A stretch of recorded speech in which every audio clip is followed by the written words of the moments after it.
नमस्कार, मैं हूं नरेश तनेजा और आप देख रहे हैं navbharatttimes.com के डिजिटल प्लेटफॉर्म कार्यक्रम। दोस्तों, अयोध्या में नेपाल से जो शिलाएं लाई गई हैं, शालिग्राम शिलाएं, उनसे आप जानते हैं कि भगवान श्री राम के विग्रह यानी उनके बाल स्वरूप की मूर्ति का निर्माण किया जाएगा और इसको लेकर पूरे देश में और जहां जहां विश्व में सनातन धर्मी है उनका उत्साह देखते ही बनता है। अयोध्या में जब ये शिलाएं लाई गई तो मीडिया रिपोर्ट्स के हवाले से बताया और दिखाया गया कि काफी उत्साह की स्थिति थी और बड़ा स्वागत सत्कार किया गया। क्या हुआ वहां, कैसे हुआ और आगे की क्या योजना है, इस पर बात करने के लिए इस समय हमारे साथ अयोध्या के हनुमानगढ़ी से महंत राजू दास जी मौजूद हैं, जो हनुमानगढ़ी के प्रसिद्ध मंदिर के प्रमुख महंत भी हैं। महंत जी नमस्कार, प्रणाम करता हूँ। जी नमस्कार, जय श्री राम, वंदे मातरम। हनुमान जी महाराज आपके सभी दर्शकों का कल्याण करें। सिद्धपीठ अयोध्या हनुमानगढ़ी से सबके लिए आशीर्वाद। बहुत बहुत धन्यवाद, बहुत बहुत धन्यवाद। मैं सबसे पहले आपसे ये जानना चाहूंगा, महंत जी के अयोध्या में अब शालिग्राम शिलाएं आ गई हैं, तो जरा पहले ये बता दीजिए कि जब शिलाएं पहुंची तो उस समय का क्या माहौल था?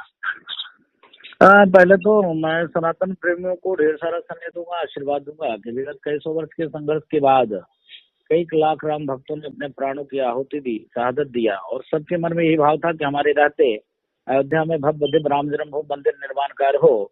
इसके लिए आभार है देश के यशस्वी प्रधानमंत्री को, उत्तर प्रदेश के यशस्वी मुख्यमंत्री योगी आदित्यनाथ जी महाराज का, जिन लोगों ने सभी जातिवादी मानसिकता को दूर किया। भव्य दिव्य राम जन्मभूमि मंदिर निर्माण कार्य चल रहा है और निर्विघ्न चल रहा है। वो लोग कहते थे कि राम जन्मभूमि मंदिर का आदेश आएगा तो देश में कत्लेआम होगा, बवाल होगा, ये होगा वो होगा। आपने देखा कि जीरो क्राइम भी नहीं हुआ। इसके नाते सभी को आभार, धन्यवाद, मंगल कामना। विषय ये था कि जब राम जन्मभूमि हम लोग दर्शन करने के लिए जाया करते हैं तो राम जन्मभूमि में जब हम दर्शन करते हैं तो बाल स्वरूप है, क्योंकि वो जन्म स्थान है और जन्म स्थान होने के नाते बाल स्वरूप है और दर्शन दूर से होता है।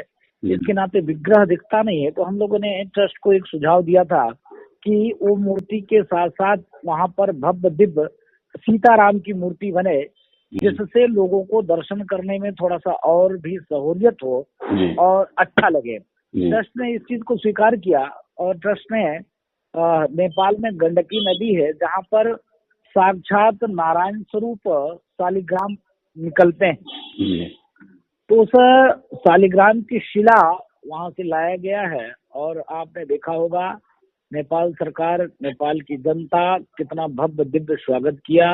वहां त्योहार चंपारण होते हुए भव्य स्वागत हुआ। गोरखपुर में पूज्य योगी आदित्यनाथ जी महाराज के आश्रम में वो शिला रुकी और रुकने के बाद वहां पर भी भव्य स्वागत हुआ। उसके बाद जब अयोध्या आई है, अयोध्या में लाखों राम भक्तों ने पुष्पार्चन किया, पुष्प वर्षा किया, उस पर तिलक लगाए। उसके बाद जब वो शिला जहाँ पर रखी गई है, वैदिक मंत्र उच्चारण के साथ विधिवत पूजन हुआ और पूजन होने के बाद अभी तक लगातार राम भक्त उसका दर्शन पूजन कर रहे हैं।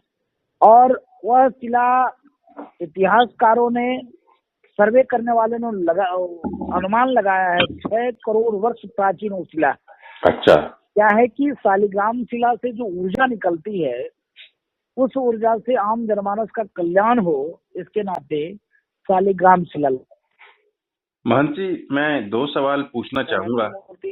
बनाई जा सकती थी, लेकिन मैं आभार व्यक्त करता हूं ट्रस्ट के लोगों को जिन्होंने शालिग्राम शिला ही मंगाई और शालिग्राम शिला आ चुकी है और अब काम उस पर शुरू होगा।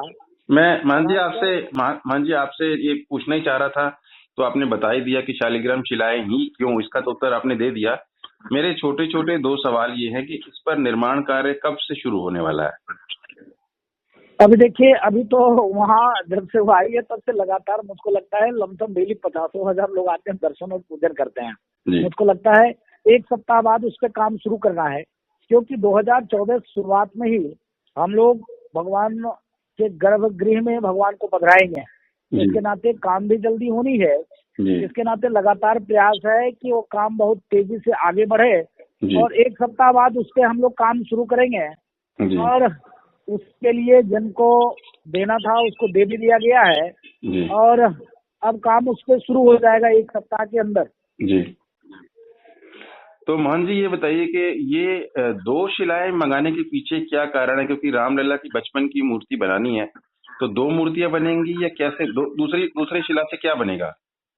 राम और सीता है, और पीछे राम दरबार की उनके भाई भरत जी, शत्रुघ्न जी, और पूरा राम दरबार बनानी है। जो एक और शिलाएं हैं उसके इनमें से पत्थर के टुकड़े करके और मूर्ति तराशी जाएगी, लेकिन जो सबसे बड़ी स्टोन है उससे राम और सीता ये दो मूर्ति बनाई जाएगी। आगे जो बाल स्वरूप भगवान राम है वो रहेंगे, पीछे उनके जो है यह मूर्ति दोनों लगाई जाएगी।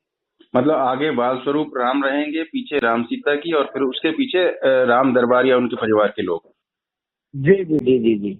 अच्छा, तो मोहन जी ये जो दो शिलाएं मंगाई गई हैं तो बड़ी बड़ी हैं, तो किस आकार की बाल स्वरूप की और राम सीता की और उनके किस आकार की बनेंगी? मतलब अगर आप कहें 2-3 फुट 4 फुट लंबाई के हिसाब से अगर बताना चाहें तो किस साइज चार में? फीट का कहा था, तो हमको लगता है 3.5 फीट से कम नहीं रहेगा। चाहे वो बाल स्वरूप है? नहीं, बाल स्वरूप तो नहीं है, लेकिन बाल स्वरूप तो मूर्ति माँ सीता कहाँ बाल स्वरूप वहां लगाएंगे मूर्ति? नहीं नहीं, राम जी की जो बाल स्वरूप बननी है वो तो छोटी बनेगी ना, 3.5 तो नहीं नहीं, बनेगी। वो राम जी की बाल स्वरूप मूर्ति नहीं बननी है, ऑलरेडी बाल स्वरूप मूर्ति है ही है। वो जिस विग्रह की पूजन होनी है वो मूर्ति हटनी नहीं है, मूर्ति वही रहेगी। बाकी पीछे राम सीता का ये भव्य मूर्ति लगनी है। यानी ये जो दो शिलाएं आई हैं उससे राम सीता जी की बनेगी और उनके दरबार की बनेगी। जी जी। बाल स्वरूप की वही मूर्ति रहेगी जो अब तक लोग रामलला के नाम से दर्शन कर रहे थे। जी जी जी जी जी। अच्छा, तो वो रामलला भी यहाँ स्थापित होंगे आगे? रामलला तो स्थापित है ही है, वही रामलला उठकर वहां जाके स्थापित हो जाएगी गर्भगृह में? हाँ, गर्भगृह में। ये सारी मूर्तियां गर्भगृह में लगेंगी? जी जी जी जी जी। अच्छा। जो और गर्भगृह बनाया जा रहा है उसी गर्भगृह में जो अभी वर्तमान स्थिति में जो भगवान की मूर्ति है, हनुमान जी की है, और भी कुछ विग्रह हैं, वो सारे विग्रह के साथ साथ ये जो मूर्ति नए जो बनाए जा रहे हैं वो पीछे आगे ही मूर्ति रहेगी और पीछे ही मूर्ति रहेगी।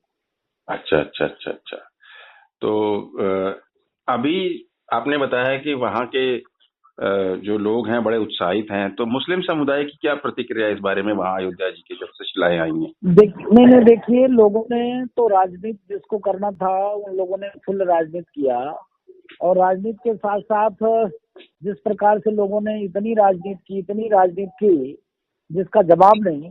लेकिन अयोध्या में भव्य दिव्य राम जन्मभूमि मंदिर का आदेश का पालन हर व्यक्ति ने किया, और मुस्लिम समुदाय के भी लोगों ने किया, अक्षर सा पालन किया।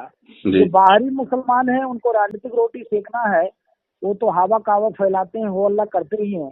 लेकिन जो हमारे अयोध्या के मुसलमान हैं, जो पत्रकार थे, चाहे इकबाल हो चाहे हाशिम हो, इन लोगों ने कभी ये नहीं कहा कि हम उच्च न्यायालय जाएंगे, उच्चतम न्यायालय जाएंगे। हम लोग के साथ जो बैठकर वार्ता हुई थी इन मुस्लिम पत्रकारों से, यही वार्ता हुआ था कि आप लोगों ने जितना दिन तक मुकदमा लड़ा, जो सुप्रीम कोर्ट की फैसला आ रही है उसी फैसला को हम मानेंगे, उसी फैसला को हम लोग मानेंगे। हम सुप्रीम कोर्ट में पुनः रिवीजन दायर नहीं करेंगे और आगे मुकदमा नहीं लड़ेंगे। जो मंदिर का आदेश है उस आदेश का पालन होता रहेगा। मान जी, ये जो आपने नाम लिया, इकबाल जी, अंसारी जी, और एक और यहाँ है बबलू खान जी, ये लोग भी आए थे क्या शिलाओं का दर्शन करने के लिए? हाँ, ये सारे लोग शिलाओं के दर्शन करने के लिए आए थे। और जब मंदिर बन जाएगा, क्योंकि अब इन लोगों ने बहुत सहयोग किया है, आप क्या समझते हैं कि इनको भी कोई नहीं, सुन तो लीजिए, अभी प्रधानमंत्री जी आए थे, हमने सबसे पहले इन लोगों को निमंत्रण दिया था। ये लोग आगे के पायदान में खड़े थे, आगे ये लोग थे जी। नहीं, वो तो आप सम्मान, वो तो सम्मान आप दे रहे हैं, हो चाहे इकबाल हो चाहे बबलू खान हो, ये सारे लोग थे वहाँ पे। नहीं, वो तो आप सम्मान दे रहे हैं। तो मैं ये कह रहा हूँ, जब मंदिर बन जाएगा तो ये लोग इतने समर्थक हैं और सहयोगी है, तो इनको कोई भूमिका दी जाएगी वहाँ तब मंदिर में? नहीं, भूमिका कुछ नहीं देना है। हमारे राम जी के सारे लोग हैं, हिंदुस्तान में रहने वाले हर कौम का व्यक्ति सनातनी है, और आज न कल उनके पूर्वज हिंदू रहे हैं। आज किसी कारणवश, चाहे तलवार के नोक पर, चाहे जबरदस्ती के नोक पर, वो मजहब स्वीकार कर लिए, लेकिन वो सनातनी है, सनातनी रहेंगे। मतलब वो, आप उनको कोई भूमिका नहीं देंगे, मंदिर से जुड़े रहेंगे वो? नहीं नहीं, अब भूमिका देखिए, वो सनातन का मंदिर है, सनातन के मंदिर में इस्लाम की भूमिका कैसी हो नहीं नहीं, सकती है? इस्लाम की नहीं, एज ए ह्यूमन बीइंग कोई व्यवस्था के लिए, कोई व्यवस्था करने के लिए वहां बाहरी या अंदर जो भी। नहीं, लगातार वो हमारे साथ रहते हैं और जैसे अभी हैं वैसे रहेंगे। अच्छा अच्छा अच्छा। तो हम कॉरिडोर में। जी। आपको क्या लगता है कि मंदिर कब तक कंप्लीट हो जाएगा? मंदिर 2024 तक मंदिर गर्भगृह में हम भगवान को पधरा देंगे। क्योंकि अमित शाह जी गृह मंत्री हैं, उन्होंने कहा कि 1 जनवरी को तैयार मिलेगा, तो ऐसा लग रहा है आपको? में देश के यशस्वी हमारे जो माननीय गृह मंत्री जी हैं, गृह मंत्री जी का आदेश हुआ है कि 2024 तक वहाँ भव्य दिव्य मंदिर निर्माण कार्य हो जाएगा, वहाँ पे हम मूर्ति पधरा देंगे। तो हम लोग माननीय गृह मंत्री जी के साथ हैं और उत्तर प्रदेश के यशस्वी मुख्यमंत्री योगी आदित्यनाथ जी महाराज की इच्छा है, लगातार काम चल रहा है। वहाँ पर 700 लोग हैं, डेली काम कर रहे हैं और 2024 तक हम गर्भगृह में हम रामलला की मूर्ति को पधरवा देंगे। अभी तक आपके हिसाब से कितना प्रतिशत बन गया होगा? लमसम हमारा फाउंडर हो गया है, अब दीवाल और ऊपर आगे बढ़ा रहे हैं हम डंकी। अगर कहें तो 50% काम कंप्लीट हो चुका है। नहीं नहीं नहीं, 50 नहीं, 50 नहीं। अच्छा, थोड़ा कम हुआ है। 40% काम मेरा हो गया। अच्छा अच्छा अच्छा अच्छा। तो कोई बात नहीं। महंत राजूदास जी, आपको बहुत बहुत बधाई, बहुत बहुत धन्यवाद। आपने हमारे लिए समय निकाला और सारी जानकारी दी कि वहाँ इस समय जो शिलाएं पहुंची हुई हैं उनकी व्यवस्था कैसी हो रही है और आगे उन पर क्या काम होना है। इसके लिए आपका बहुत बहुत धन्यवाद। अगले किसी कार्यक्रम में किसी विशेष मेहमान के साथ फिर मुलाकात होगी। नमस्कार, धन्यवाद।